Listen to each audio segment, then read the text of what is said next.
America की एक top ivy league university है ब्राउन यूनिवर्सिटी। लेकिन अब इस यूनिवर्सिटी पर ट्रंप सरकार का शिकंजा कसता दिख रहा है।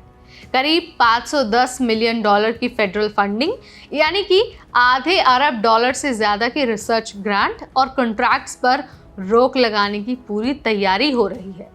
लेकिन आखिर ये क्यों हो रहा है? क्या ये सजा है एंटीसेमिटिज्म के खिलाफ एक्शन लेने का? और इस पूरे मामले का असर किस पर पड़ने वाला है, स्टूडेंट्स पर या फिर यूनिवर्सिटी पर?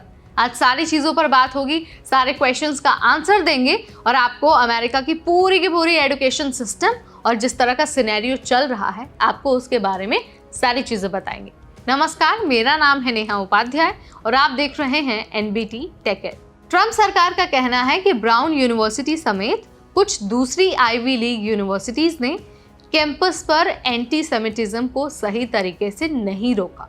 पिछले कुछ महीनों में इजराइल पैलेस्टीन कॉन्फ्लिक्ट के बाद अमेरिका की कई यूनिवर्सिटीज में बड़े पैमाने पर प्रोटेस्ट हुए। कुछ प्रोटेस्ट प्रो पैलेस्टीन थे तो कुछ प्रोटेस्ट प्रो इजराइल। ट्रंप सरकार का आरोप है कि इन प्रोटेस्ट के दौरान यहूदी छात्रों को डराया गया, धमकाया गया और यूनिवर्सिटी प्रशासन ने सही एक्शन नहीं लिया।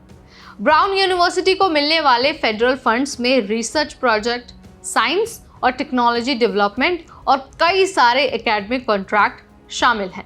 व्हाइट हाउस के एक ऑफिशियल ने बताया कि करीब $510 मिलियन की फेडरल फंडिंग और फेडरल कॉन्ट्रैक्ट्स और ग्रांट्स को रोकने का पूरा प्लान बना हुआ है।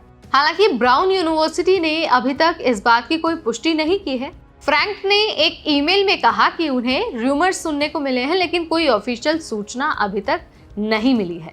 ब्राउन यूनिवर्सिटी जैसी यूनिवर्सिटीज़ में जो फेडरल फंडिंग मिलती है वो सिर्फ इंफ्रास्ट्रक्चर या फिर सैलरीज के लिए नहीं होती है।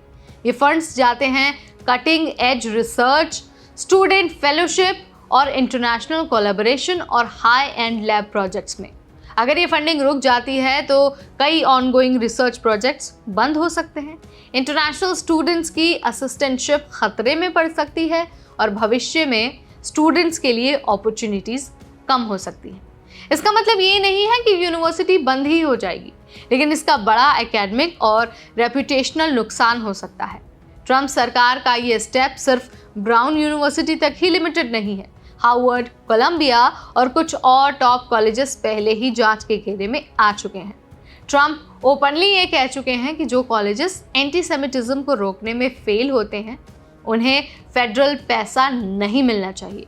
उनका मानना है कि अमेरिकन कैंपस पर जूइश स्टूडेंट्स को सेफ फील करना चाहिए और अगर कोई यूनिवर्सिटी ऐसा इन्वायरमेंट नहीं दे सकती है, ऐसा करने में फेल होती है, तो उन्हें सज़ा मिलनी चाहिए। कुछ लोग इसे सही मानते हैं। वो कहते हैं कि हेट स्पीच और स्टूडेंट सेफ्टी के मामलों में सख्ती ज़रूरी है, लेकिन वहीं कुछ लोग ऐसे भी हैं, उनका ये कहना है कि ये एकेडमिक फ्रीडम पर हमला है।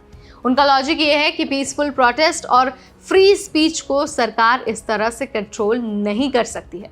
अब बात कर लेते हैं इंटरनेशनल स्टूडेंट्स की, खासकर इंडियन और साउथ एशियन स्टूडेंट्स की जो ब्राउन यूनिवर्सिटी जैसे संस्थानों में पढ़ने का सपना देखते हैं।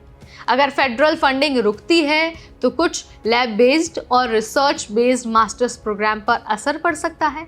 रिसर्च, असिस्टेंटशिप और फंडिंग अपॉर्चुनिटीज़ कम हो सकती हैं और US वीज़ा प्रोसेस में भी ये इनडायरेक्टली नेगेटिव सिग्नल बन सकता है। स्टूडेंट्स को अब ये देखना पड़ेगा कि किस यूनिवर्सिटी में पॉलिटिकल क्लाइमेट कैसा है। सिर्फ रैंकिंग और रेपुटेशन काफ़ी नहीं है। तो ब्राउन यूनिवर्सिटी की $510 मिलियन की फेडरल फंडिंग खतरे में है और इसकी वजह है कैंपस पर एंटीसेमिटिज्म को लेकर ट्रंप सरकार की सख्ती। ये मामला बड़ा है और इसका असर सिर्फ एक यूनिवर्सिटी तक लिमिटेड नहीं है। ट्रंप का मैसेज एकदम साफ है, जो सेमिटिज्म के खिलाफ सख्त नहीं होंगे उनके पैसे काट दिए जाएंगे। आप इस मुद्दे पर क्या सोचते हैं? आपकी क्या राय है? क्या ये मूव सही है एजुकेशन पर? जो भी आप मानते हैं कमेंट के जरिए आप मुझे बता सकते हैं। फिलहाल इस वीडियो में इतना ही। इमिग्रेशन, वीज़ा, स्टडी अब्रॉड और वर्क अब्रॉड से रिलेटेड हर छोटा बड़ा अपडेट हम आप तक पहुंचाते रहेंगे, सिर्फ और सिर्फ NBT टेक एड के जरिए।